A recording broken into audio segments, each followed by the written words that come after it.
He would like to know, how did you get to know that Ozzy was looking for a guitar? Did you put an ad on paper? You know, how this happened?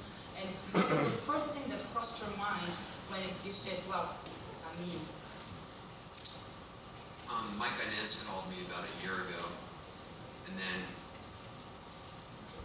they were doing the record. Anyways, about 3 months ago they called again, and then I went down and played, and we did 4 songs, and it felt great. Just said welcome aboard, and I started learning a bunch of songs. Let me add something to this.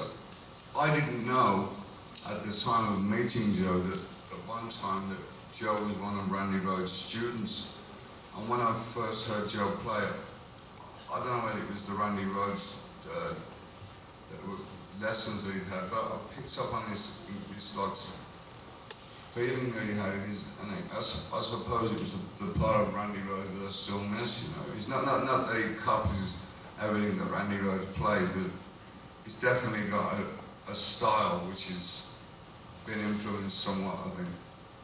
Well, he was my biggest influence too, out of music, by far.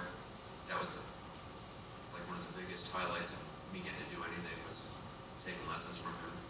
I was like 15, 16 years old, so he gave me drive.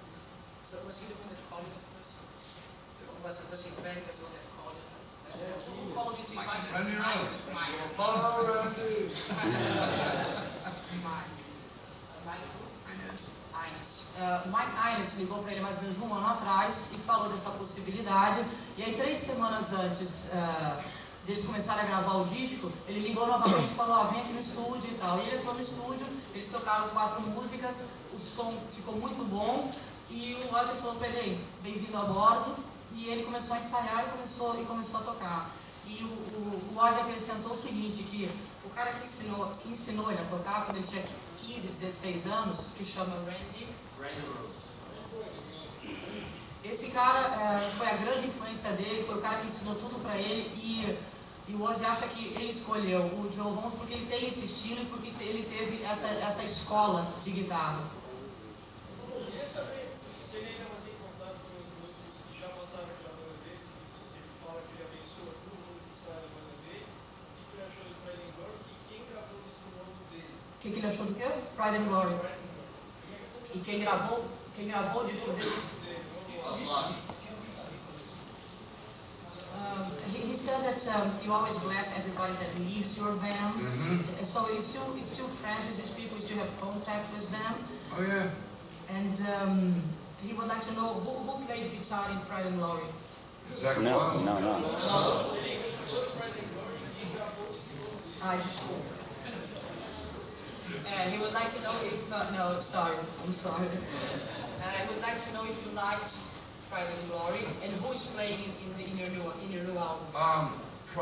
To be in all fairness, I never really listened to the album from start to finish. I thought it was a bit of a flip of a coin, if you like, from coming from No More Tears, and then he did Pride and Glory. It was more on like the Allman Brothers, Leonard Skinner kind of vibe, which Zakk was leaning towards.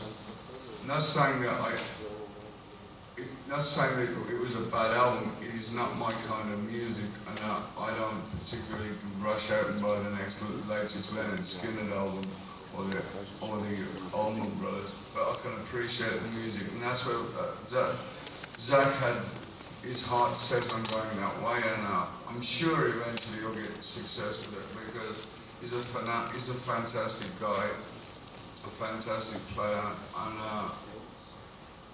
I'm sure he'll do well. But you know, that's what he wants to do. So I don't. When anybody comes along with me, I don't say, no, "This is what you've got to do for the rest of your life," because had that thing afflicted on me, there would not be an Ozzy Osbourne solo career, because when I left Black Sabbath, I had a lot of musical frustrations that I couldn't vent with Black Sabbath because it was a 4-man decision, and when I went and did solo, and this feeling of achievement of when you do it yourself and you get success at it with an idea that you write is great. Now he was playing on my album, Geezer's playing on bass, Dean Castanova on drums, Zakk Wilde on guitar, and Rick Wakeman on keyboard, myself. Ok. Ele falou que é o seguinte, na verdade ele nunca pegou e escutou esse disco assim do início até o fim, né? E não é um disco que ele considera mal, não é um mau disco, mas não é o estilo dele. Ele acha que a coisa tem meio um estilo Allman Brothers, que não é exatamente o que ele curte, né? E ele falou o seguinte, que o Zakk é um cara incrível, um músico sensacional, e que só que ele não pode chegar para as pessoas e falar assim, bom, você vai tocar comigo, é isso que você vai ter que tocar pro resto da sua vida.